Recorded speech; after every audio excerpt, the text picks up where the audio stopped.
crianças, tudo bem com vocês? Eu sou a professora Júlia e hoje a nossa aula de robótica educacional. Sejam todos muito bem-vindos. Na aula passada, nós iniciamos uma temática sobre os grandes inventores, isso mesmo.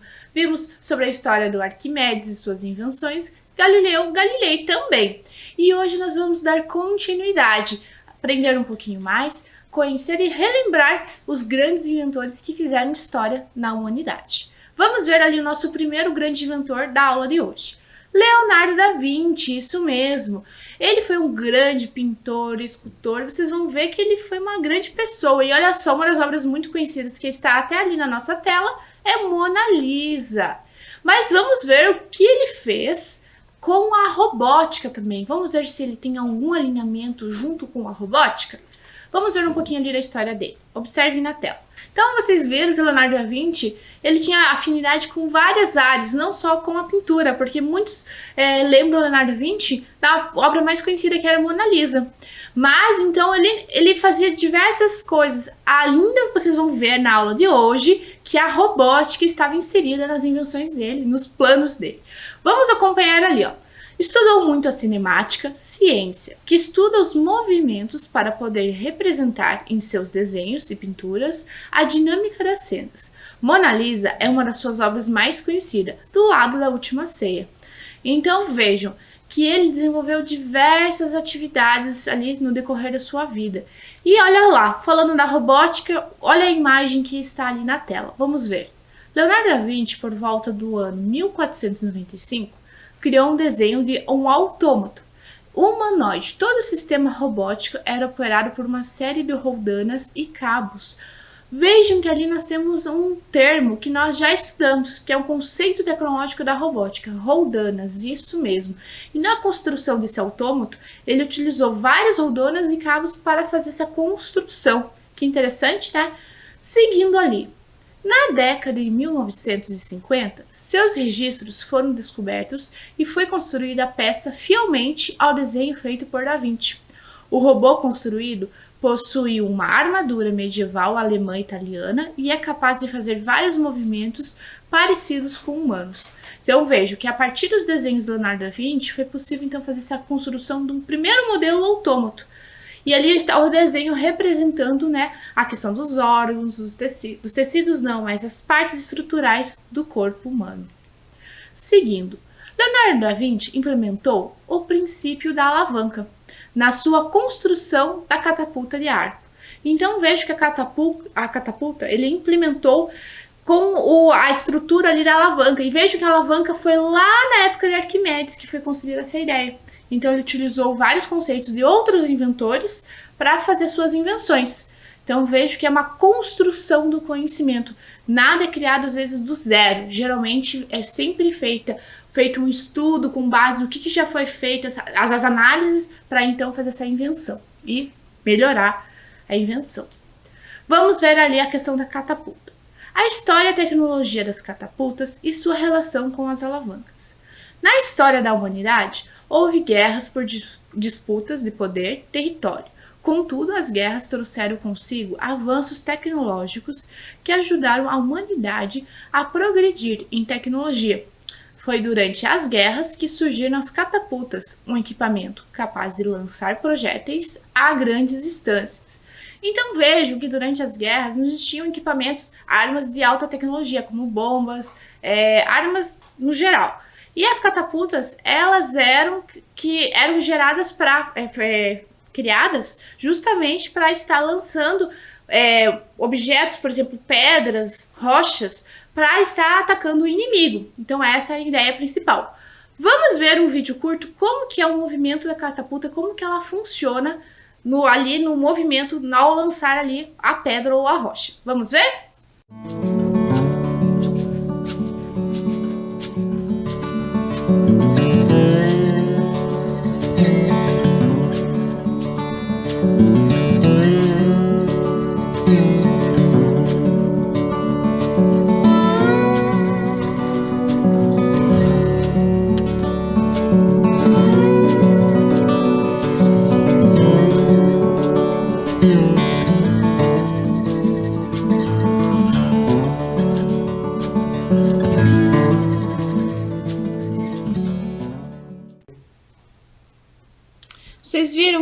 legal essa catapulta?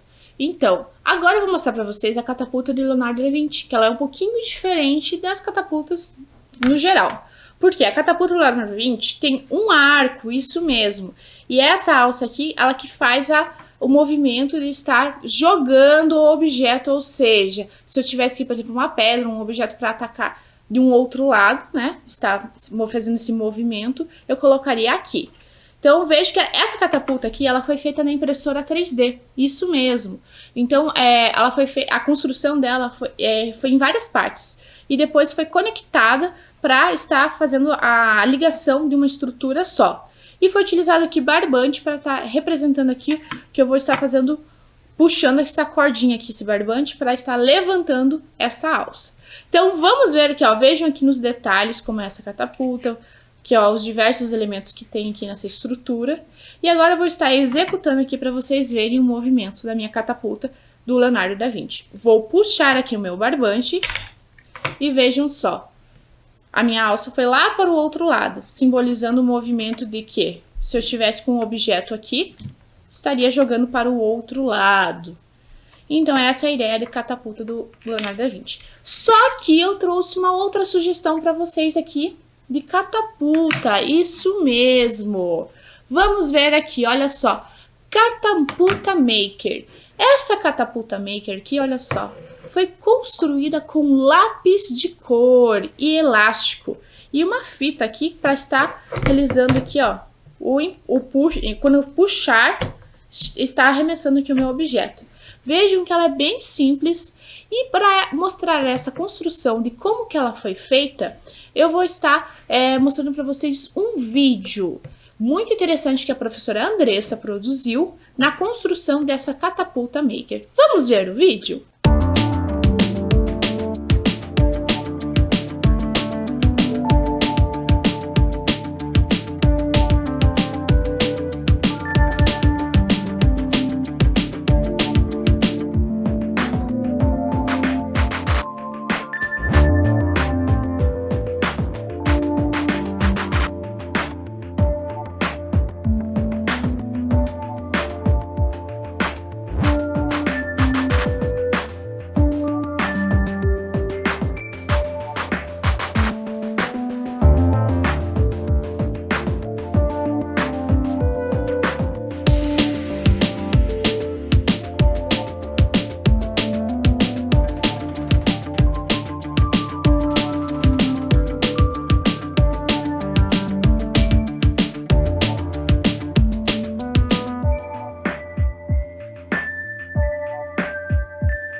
Vocês viram que legal? Muito obrigada, professora Andressa, por nos encaminhar esse vídeo da montagem da Catapulta Maker.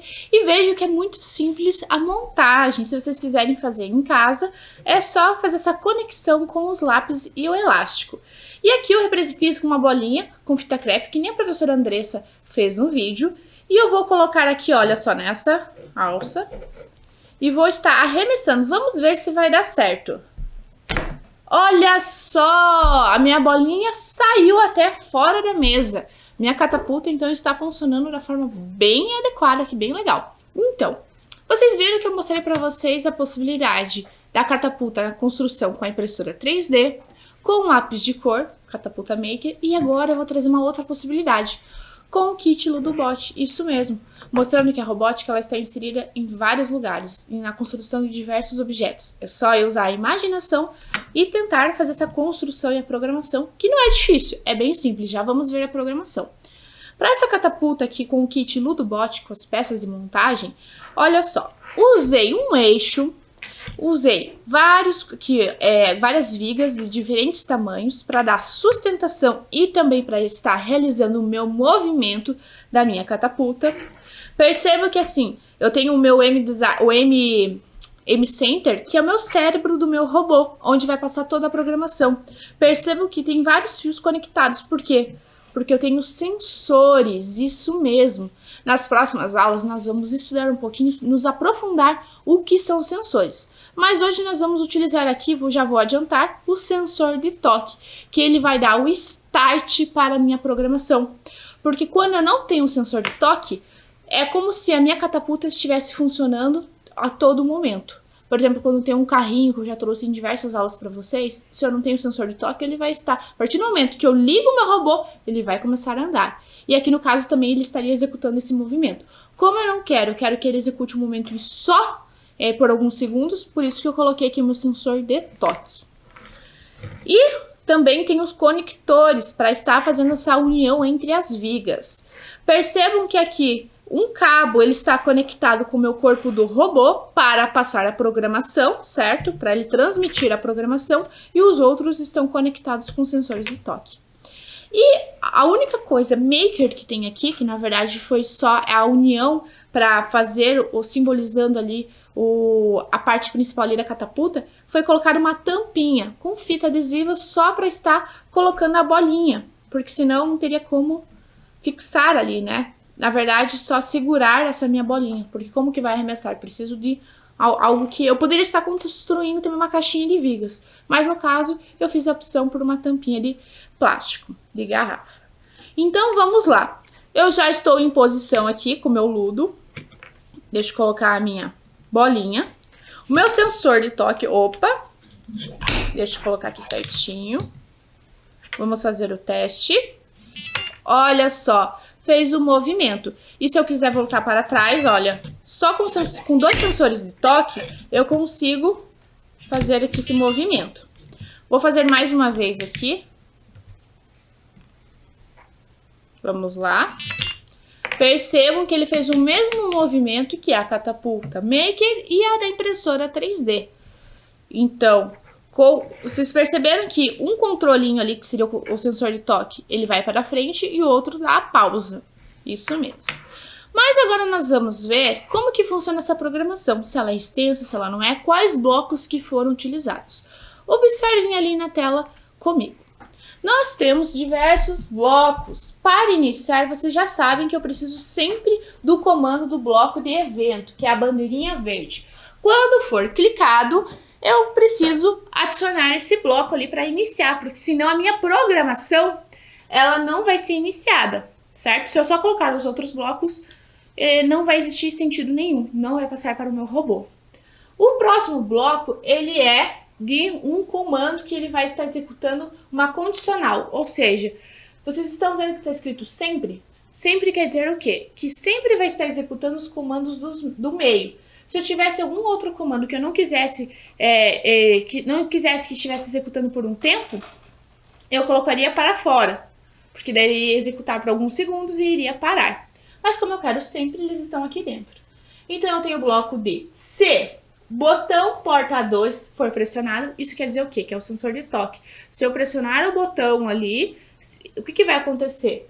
Os meus motores ali, além dele acender a luz, o meu carrinho vai para frente. Ou seja, nesse sentido aqui de estar realizando um movimento, o eixo ali. E se o botão A0 for pressionado, ele vai para trás. Vocês se lembram que eu tinha 2 botões? Então, ao clicar ali para frente, o outro botão ele iria para trás, retornando a catapulta, a minha alça ali para trás.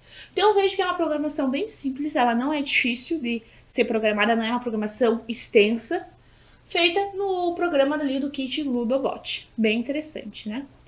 Mas agora nós vamos conhecer um outro grande inventor. Isso mesmo, vamos ver quem ele é? Isaac Newton.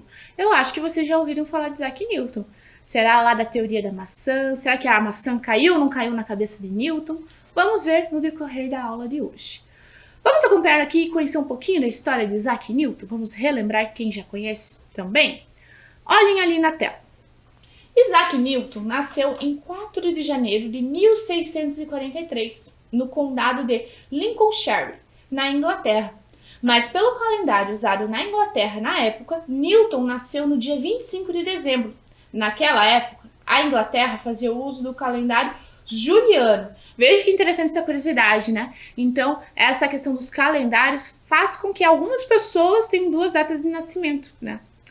Vamos ver ali, continuando. Newton se interessava pelos estudos dos pioneiros da ciência, como o filósofo Descartes e os astrônomos Copérnico e Galileu e Kepler. Então vejam que sempre um grande inventor, ele se inspira nos estudos de outros inventores, né? Então, para fazer a construção e até a melhoria de vários projetos, várias invenções, eles pegam já estudos feitos. Continuando ali. Nos 84 anos em que viveu, fez descobertas, criou teorias, desenvolveu métodos e ferramentas, matemáticas e físicas que abriram caminho para a Revolução Industrial, ocorrida no século XVIII, e tornaram possível a exploração espacial e várias tecnologias presentes em muitos equipamentos modernos usados hoje. Às vezes vocês vão ver que muitos inventores, eles criam projetos, fazem desenhos, mas eles não executam na sua totalidade. Eles deixam esses escritos. E hoje muitas das invenções só foram possíveis por conta desses escritos, desses livros que foram feitos lá naquela época, desses grandes inventores.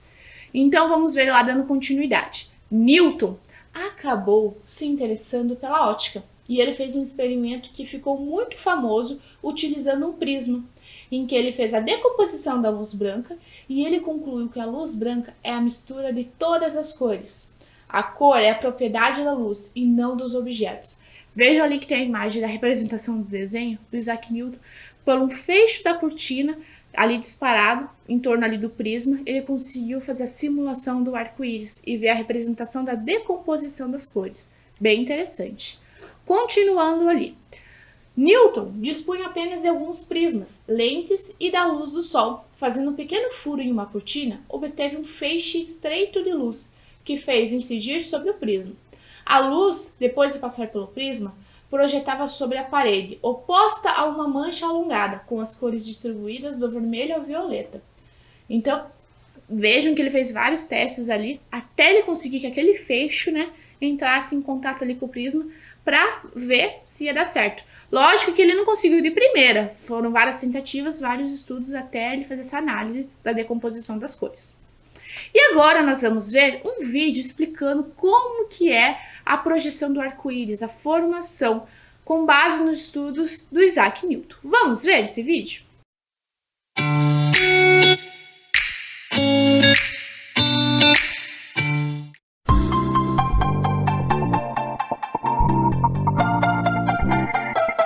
Hoje vamos aprender um pouco mais sobre o arco-íris aqui no programa Lux.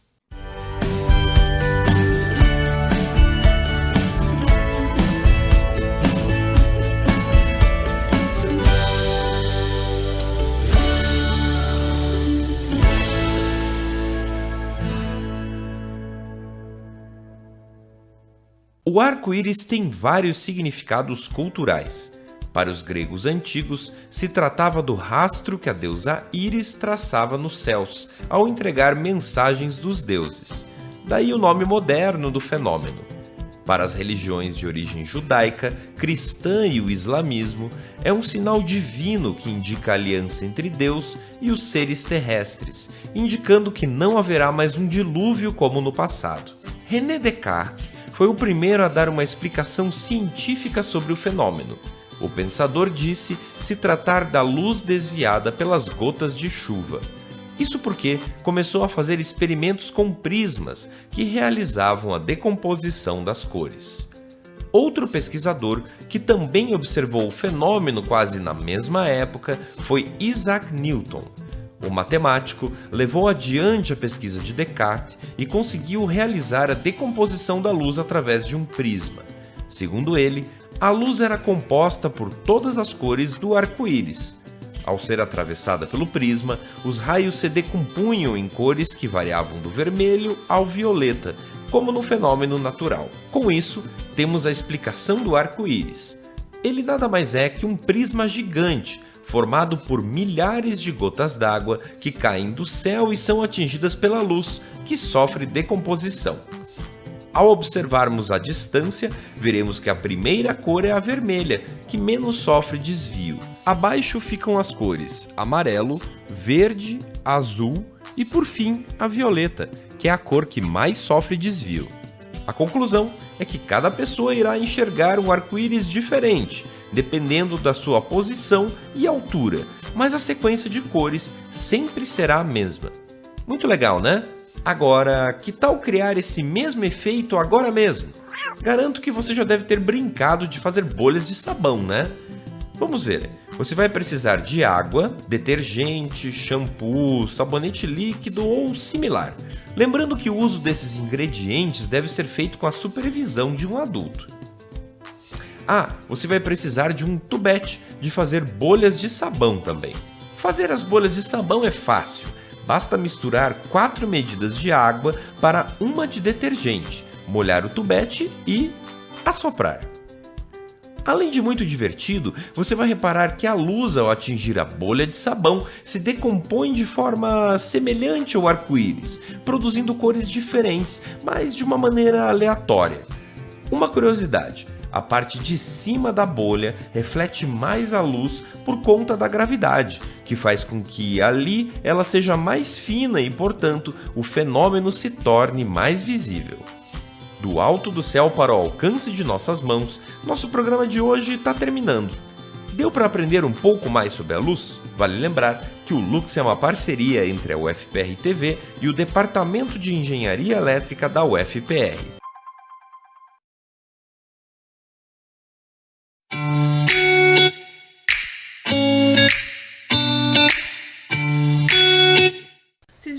legal o vídeo explicando bem essa questão que o Isaac Newton descobriu com esse feixe de luz e a ótica?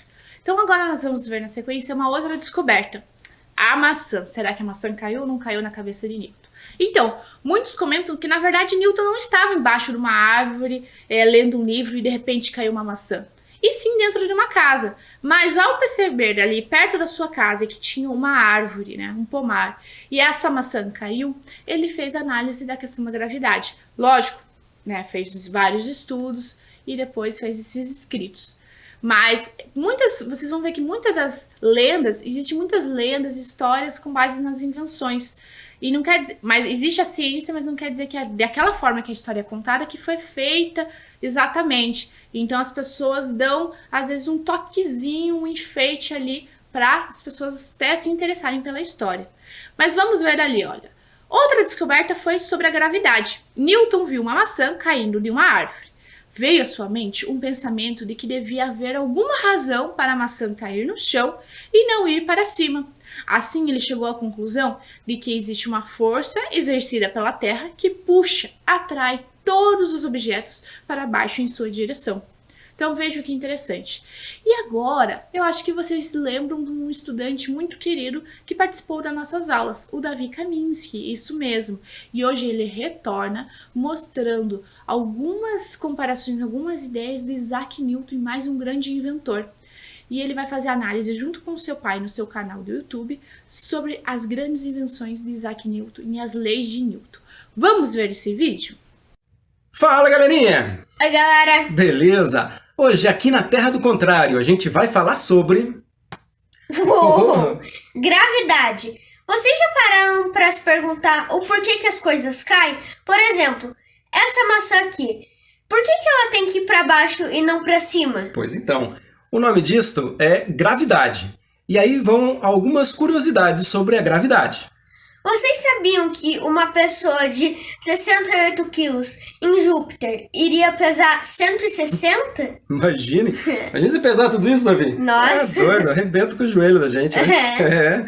Ó, e os astronautas, por conta da ausência, né, da gravidade, eles perdem ali massa óssea e massa muscular. Segundo a NASA, eles perdem ali por mês, né, 1% dessa massa, imagine. Nossa, então imagina o que eles passam quando eles voltam aqui pra Terra. Não deve ser fácil não, né? É. Ó, eu sou Heraldo Kaminski. Eu sou o Davi Kaminski. E vocês acabam de cair aqui na Terra do Contrário. Onde é que fica essa Terra do Contrário? Fica lá do lado que fica de cá, fica lá do lado que fica de lá. Fica lá no lado que fica de cá, fica lá no lado que fica de lá.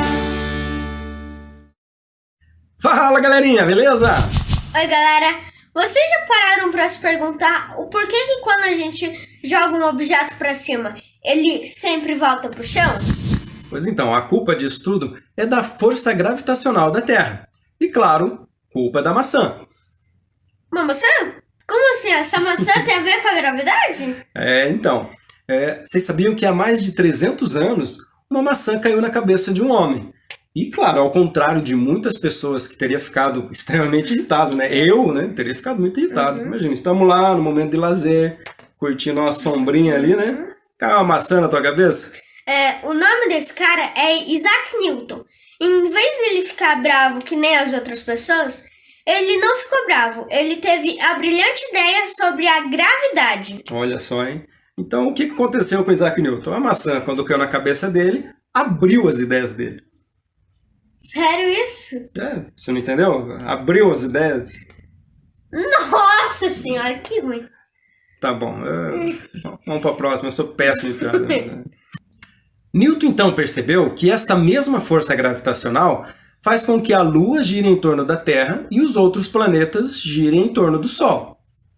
Mas aí vocês ficam se perguntando, tá, a maçã caiu na cabeça do Newton, mas enquanto isso, a Lua só fica girando em torno da Terra. Pera aí que a gente vai explicar isso pra vocês. Isso aí. Mas para isso a gente vai precisar de um globo. Ó, então vamos imaginar que esse bonequinho seja lançado com uma determinada força. Ele parou em um ponto da Terra. Isto. Agora imagine se a gente lançar esse bonequinho com um pouco mais de força. Ele parou em um ponto da Terra só que mais longe. Isso mesmo. Agora imagine se a gente lançar esse bonequinho com a força correta. Ele entra numa queda infinita. Então, Newton descobriu que se a gente usar a força certa, a gente entra em órbita. Exatamente. Agora imagine se a gente aplicar muito mais força. Esse bonequinho ele vai atingir a força de escape. E com isso, o nosso bonequinho estará vagando pelo espaço, até encontrar algo em seu caminho.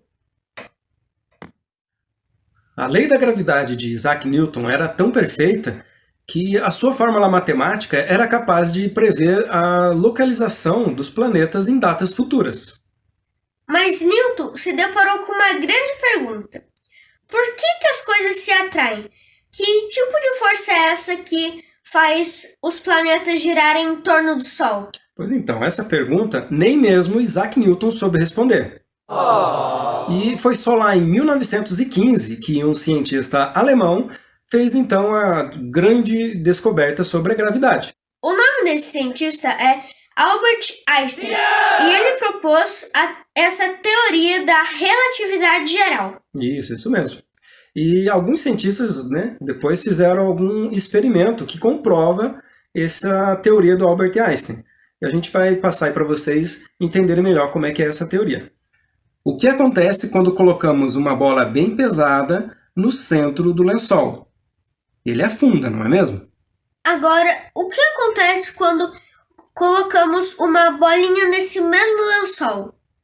Como a bola mais pesada distorce o tecido, faz com que a bolinha desvie a sua trajetória. Isso, ó. E dependendo da força aplicada, a bolinha muda o seu caminho. E se utilizarmos a força correta, a bolinha ficará girando em torno da bola mais pesada, igual os planetas ali em torno do Sol. Aí você deve estar se perguntando, mas a bolinha ali chega um momento que para de girar. Por que isso? Então, isso acontece por conta do atrito entre a bolinha e o tecido, fazendo a bolinha parar. E como no espaço não tem atrito, os planetas nunca param de girar. Acho que assim ficou bem claro, não é mesmo? Não é uma força que atrai as coisas, é a distorção do espaço-tempo. Isso, exatamente. E a mesma coisa acontece ali com os planetas. Como o Sol ele tem uma massa muito grande, ele acaba distorcendo a malha do espaço-tempo. E tudo que passa por ele tem sua trajetória alterada, inclusive a luz. Davi, o que você acha da gente fazer uma experiência aí pra galerinha, usando a gravidade? Boa, bora lá fazer essa experiência aí. Mas não vai ter água que nem da última vez não, né? Não, espero que não. Porque foi legal, né? Se vocês não sabem do que a gente está falando, a gente vai deixar um cardzinho aí para vocês. Daí vocês acessam lá o vídeo e veem o que aconteceu aí com a gente.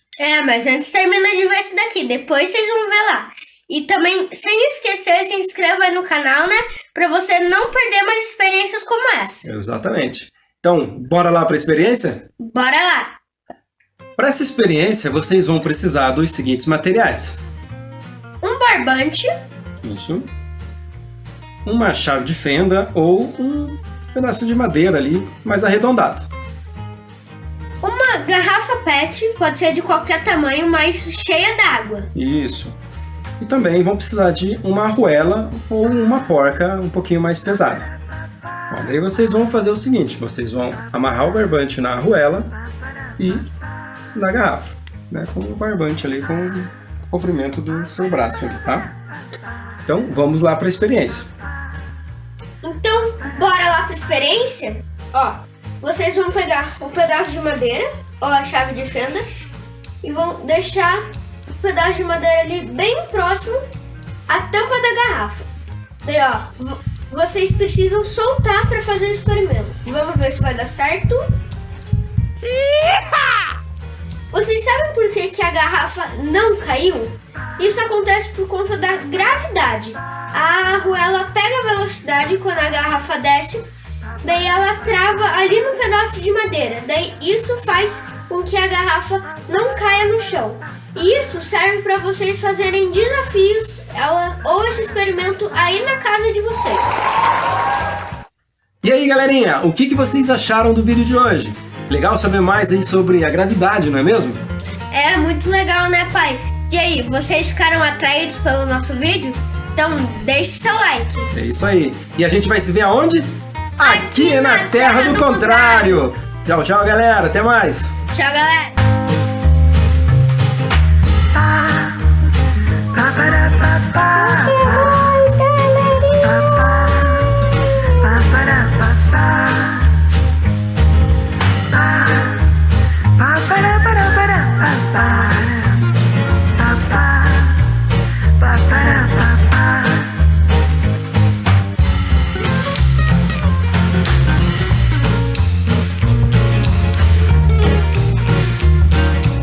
Muito obrigada, Davi Kaminski. O Davi Kaminski é estudante da Escola Municipal Professor Brandão.